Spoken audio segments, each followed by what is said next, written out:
Salut à toutes et à tous, la grande caravane du Jet a posé ses valises ici à Sainte-Maxime dans le Var pour la 8e année consécutive. Début du championnat de France de vitesse en compagnie du grand Manitou Thierry Scharf. Thierry, bonjour. Bonjour. Comment elle se présente cette nouvelle saison ici à Sainte-Maxime, sous le soleil en plus? Et ouais, c'est vrai qu'on a de la chance cette année, il fait beau. L'année dernière, ça n'avait pas été le cas. On avait eu des conditions difficiles pour le début de saison. Donc le soleil, ça c'est une belle chose. Et puis un plateau incroyable, 135 pilotes enregistrés ce matin. C'est du jamais vu quasiment sur une compétition de vitesse en France. On a des qualifications, on a la chance d'avoir d'excellents pilotes. Donc on est vraiment ravis d'être ici à Sainte-Maxime et de débuter une nouvelle saison. Thierry, vous avez presque tout dit. Juste un mot sur le tracé. Il est nouveau par rapport à l'année dernière, il y a eu quelques petites modifications. Disons qu'on est un peu limité parce que Sainte-Maxime, vous l'avez vu, c'est une petite plage. C'est un peu alors ça a un avantage, c'est que ça donne une belle proximité, une belle visibilité aux spectateurs. Par contre, le circuit est un peu ramassé, surtout à cause de la sortie du port. Donc on est obligé tous les ans de faire à peu près le même circuit. On le fait évoluer, c'est jamais les mêmes bouées. Et puis vous le verrez cet après-midi, parce que là ce matin, là c'est calme pour cette ouverture. Mais cet après-midi, on nous annonce un petit peu de vent d'est. Donc le circuit, ça ne veut pas dire grand-chose, parce que dès qu'il y a des vagues, le circuit change complètement. Donc c'est la particularité du jet par rapport à d'autres disciplines de sport mécanique. Mais en tout cas, on a un circuit qui, à mon avis, va être intéressant et de magnifiques bagarres annoncées. Merci Thierry. Et avant d'aller voir les bagarres sur l'eau, on va aller voir un monsieur qui domine de la tête et des épaules sa catégorie. Voilà, d'un coup de baguette magique, on se retrouve au bord de la grille de départ en compagnie du quadruple champion de France en titre de GP1 ski, à savoir Jérémy Porel. Jérémy, bonjour. Bonjour. Jérémy, j'imagine que cette année, l'objectif est d'aller chercher un 5e titre de champion de France. Ouais, bien sûr, je suis très attaché à ce titre de champion de France qui est important pour moi. C'est le 4e là consécutif et je vais tout faire pour aller en chercher un 5e. Comment s'est passée l'intersaison? Vous avez beaucoup travaillé physiquement et mécaniquement? Bah oui, physiquement, je me suis toujours entraîné comme d'habitude. Techniquement, j'ai changé cette année. J'ai signé un contrat avec un team américain, donc c'est un petit peu plus complexe en logistique. Donc j'ai reçu les machines un petit peu tard, il n'y a que 2 semaines. Mais bon, ça va venir. Je me laisse du temps pour m'adapter à la machine et en tout cas, je suis confiant pour le championnat. Les premières sensations sur la machine, elles sont bonnes? Ouais, très très bonne. Vraiment, c'est une très très bonne machine. Là, il ne reste plus qu'à moi m'y faire et puis voilà, avec le temps, ça va venir. On verra les résultats de ce week-end. Allez, avant de partir sur l'eau, j'imagine que pour vous, tout de suite, ce qui est important, c'est d'aller mettre tout de suite la pression sur vos adversaires et de vous placer le plus haut possible dans le tableau. Bien sûr, là, c'est de loin l'année la plus relevée au championnat de France. Donc moi, mon objectif principal, c'est de gagner, ça c'est sûr. Donc voilà, et pas forcément gagner le week-end, mais gagner tout ce que je peux gagner. Donc je ferai en sorte de me donner à 100%. Merci Jérémy. Merci. Place aux images maintenant. Et pour Jérémy Porel, le week-end s'est plutôt bien déroulé. Les conditions de navigation ont été idéales, avec tout de même un peu de vague au large, mais rien de grave. Un ciel un peu plus gris en fin de matinée dimanche et un spectacle extraordinaire, entièrement gratuit, pour le public venu nombreux assister à cette discipline extrêmement physique. Car c'est un vrai show qu'ont proposé ces pilotes pour entamer cette saison en fanfare sur ce circuit vraiment technique où le pilotage a fait toute la différence. Les meilleurs de la discipline sont présents et Jérémy Porel va se montrer d'une incroyable régularité. Il va survoler 2 des 3 manches qu'il va remporter et il finira 2e de l'autre sur sa Kawasaki 3 cylindres développant 1200 cm3. Autre pilote régulier ce week-end, Valentin Dardilla.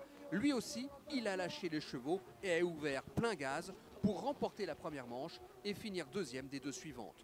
Au général, il monte fort logiquement sur la 2e marche du podium, juste devant un autre membre de la dynastie Porel, Morgan, le petit frère, qui a fièrement défendu ses chances en donnant du fil à retordre au leader. Des bagarres incroyables qui ont rythmé le week-end et ont fait au final un homme heureux. Je suis très content, effectivement, je cours sur une nouvelle machine, donc j'ai un temps d'adaptation. Première manche un petit peu moyenne, la deuxième un peu mieux, la troisième parfaite. Donc voilà, là je commence vraiment à faire corps avec la machine, j'ai besoin de m'entraîner encore. Mais je suis très content de prendre le leadership du championnat de France et j'espère bien le garder jusqu'au bout. Pour moi c'est un championnat qui est très important, très relevé. Donc voilà, je vous donne rendez-vous à la prochaine et très motivé pour la suite. Vous allez être l'homme à battre cette saison.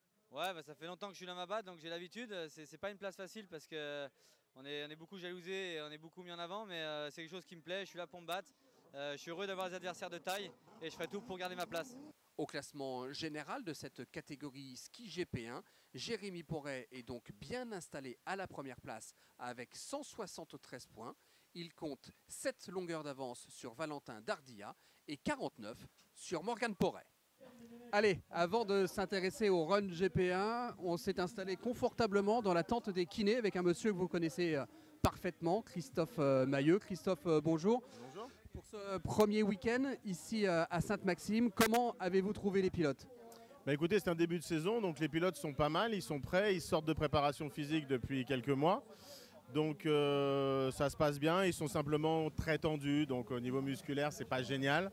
Il faut leur redonner confiance, il faut les masser, les étirer, s'en occuper comme en tout début de saison, parce que la pression fait qu'ils stressent un peu, quoi.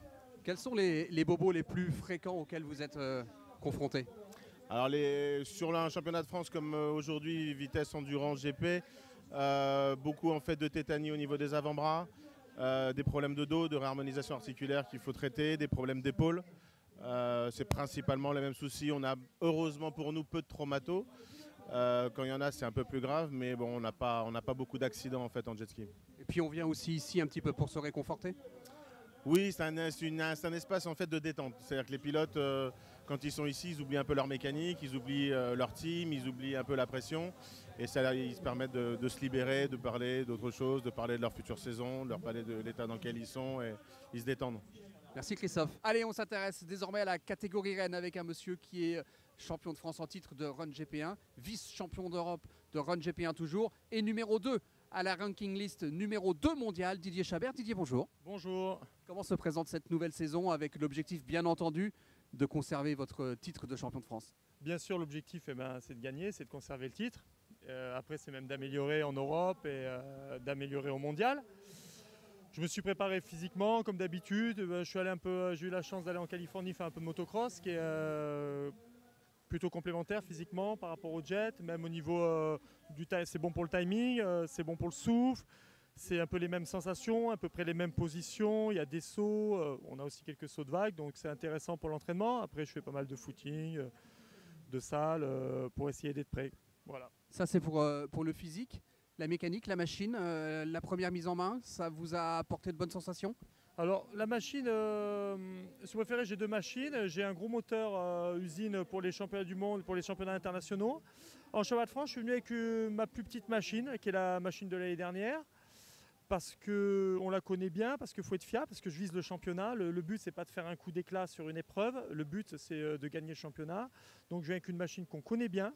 Et pour également préserver mon gros moteur pour les internationaux, car le titre est jouable avec la machine que j'ai amenée aujourd'hui. Elle est suffisamment compétitive. C'est pas la plus grosse machine du parc, mais comme je le dis, on joue le championnat.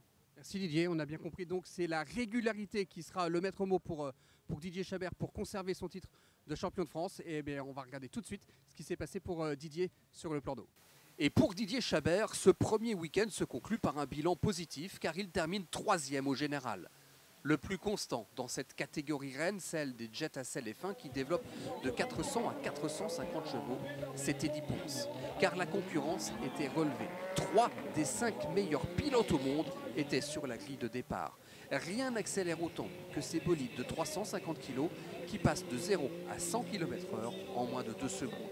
Excitation, émulation étaient les maîtres mots pour ce premier rendez-vous de l'année où tout le monde avait envie d'être à 200%. Des spectacles à couper le souffle pour des courses d'hommes, 6 fois champion du monde et spécialement préparé pour l'endurance cette année car il vient de s'imposer à la Caroujet en Guadeloupe. Teddy Ponce a vite retrouvé ses automatismes. Lors des 2 premières manches, il va se livrer à une bagarre de tous les instants avec Jérémy Pérez. Malheureusement, un problème mécanique sur la grille de départ de la 3e manche va priver Pérez d'un podium final. Mais la saison est longue et Jérémy Pérez n'a sûrement pas dit son dernier mot, laissant la victoire à Teddy Ponce. Sur la 2e marche du podium, on retrouve François Médori, le Corse au guidon d'une machine en pleine évolution qui lui permettra d'ailleurs de gagner la 3e manche. Et puis donc, à la 3e place sur le podium, Didier Chabert, le champion de France en titre, qui a géré en vrai champion, tout comme d'ailleurs Teddy Ponce, qui a su naviguer avec sa tête également. Ouais, c'est la régularité, c'est sûr, ça a toujours payé parce que pour gagner des courses, il faut déjà les finir. Mais malgré tout, on avait une machine qui était vraiment dans le coup. La première manche, j'ai fait une erreur. En fait, je suis allé trop tôt sur la Joker Line. Donc, du coup, Pérez en a profité pour passer devant. Et du coup, ensuite, j'ai perdu beaucoup de temps pour suivre sa cadence. Donc, la première manche, c'est vraiment une erreur de ma part. Ce matin, donc, on gagne la manche, donc bon, on gagne en faisant le boulot, quoi.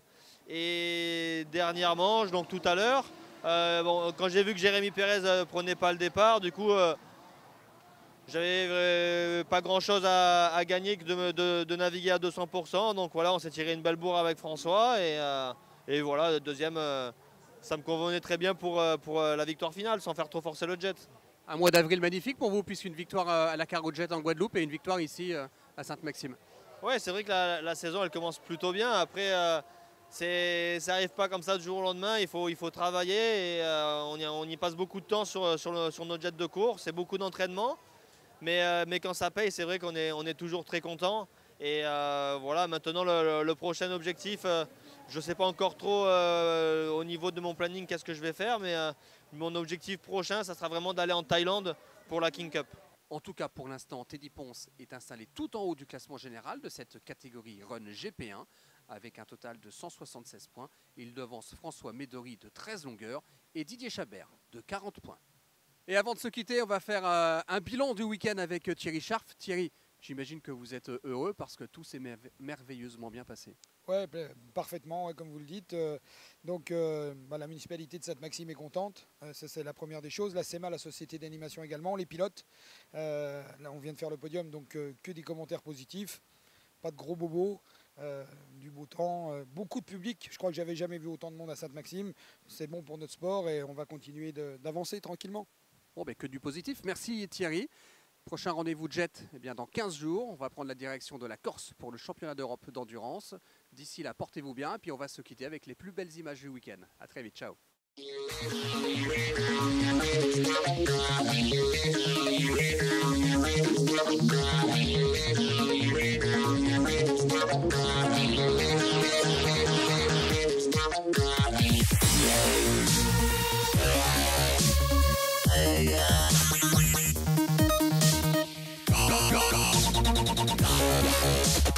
Go, go, go.